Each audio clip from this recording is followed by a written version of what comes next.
সন্ত্রাসী কর্মকাণ্ডে জড়িত বিএনপি নেতাকর্মীদের মামলা দ্রুত শেষ করে সাজা নিশ্চিত করতে আদালতের প্রতি অনুরোধ জানিয়েছেন প্রধানমন্ত্রী শেখ হাসিনা।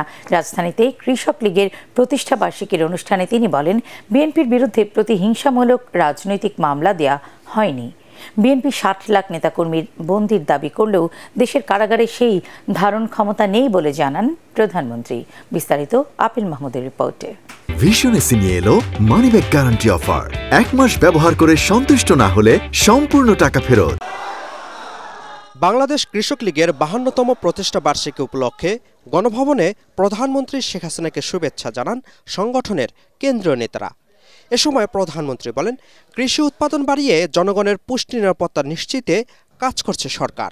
ফসল উৎপাদনে সরকারের অর্জন ধরে রাখতে সংগঠনটির নেতাদের প্রতি আহ্বান জানান তিনি। আমরা চাই একেবারে শিক্ষিত, ট্রেনিং প্রাপ্ত ভালো কৃষিবিদ এবং কৃষি শ্রমিক, যারা এই কৃষি যান্ত্রিকীকরণ থেকে আধুনিক পদ্ধতিতে চাষবাস, সংরক্ষণ সব কাজগুলিতে তারা মনোনিবেশ করতে পারবে। বিএনপি নেতাকর্মীদের বিরুদ্ধে চলমান মামলা নিয়ে দলটির নেতাদের বক্তব্যের সমালোচনা করেন শেখ হাসিনা। এই নির্বাচন ঠেকাতে যে রেলে আগুন দিয়ে যে মা শিশুকে পুড়িয়ে মারলো, তো যারা এগুলি করবে তাদের বিরুদ্ধে মামলা হবে না? তাদেরকে কি মানুষ পূজা করবে? তাও তো তাদের ভাগ্য ভালো যে আমরা ক্ষমতা আছে, আমরা ওইভাবে তাদের মতো প্রতিশোধমূলক না দেখে এখনও কথা বলার সুযোগ পাই। আমরা প্রতিশোধ নিতে ব্যস্ত থাকিনি, আমরা আমাদের সব শক্তি মেধা লাগাচ্ছি দেশের মানুষের উন্নয়নে, দেশের মানুষের জন্য কাজ করতে।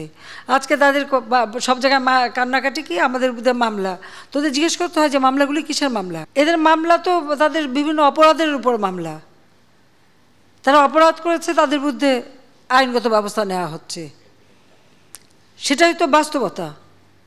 তবে এই মামলাগুলো আরো দ্রুত শেষ করে এগুলির শাস্তিগুলি আরো দিয়ে দেওয়া উচিত, তাহলে এই কান্নাকাটি কমতে পারে। ভিশন এসি নিয়ে এলো মানিব্যাগ গ্যারান্টি অফার। ১ মাস ব্যবহার করে সন্তুষ্ট না হলে সম্পূর্ণ টাকা ফেরত। বিএনপির দাবি অনুসারে কারাগারে বন্দী সবাই দলটির নেতাকর্মী কিনা সেই প্রশ্নও রাখেন তিনি।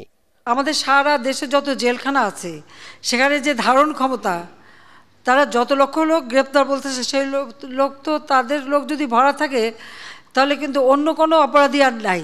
তার মানে যত অপরাধী আছে জেলে, সব অপরাধী বিএনপির অপরাধী। সেখানে খুনি, ডাকাতি, চুরি যা আছে ওদের যে হিসাব আমরা যদি ধরি, তাতে সব অপরাধী হচ্ছে বিএনপির অপরাধী, অন্য কোনো অপরাধী তাহলে নাই। ধরতে হবে যে এরাই সব। এটাই তো বলতে চাচ্ছে, না কি বলতে চাচ্ছে সেটাই প্রশ্ন। এটা একটু জিজ্ঞেস করা হয় ওদেরকে। নুন ভাত নয়, আওয়ামী লীগ সরকারের সফলতায় মাছ মাংসের ওপর মানুষের চাহিদা কেন বেড়েছে তা খুঁজে বের করতে সমালোচকদের প্রতি আহ্বান জানান প্রধানমন্ত্রী। Appeal Mahmud, ATN Bangla, Dhaka.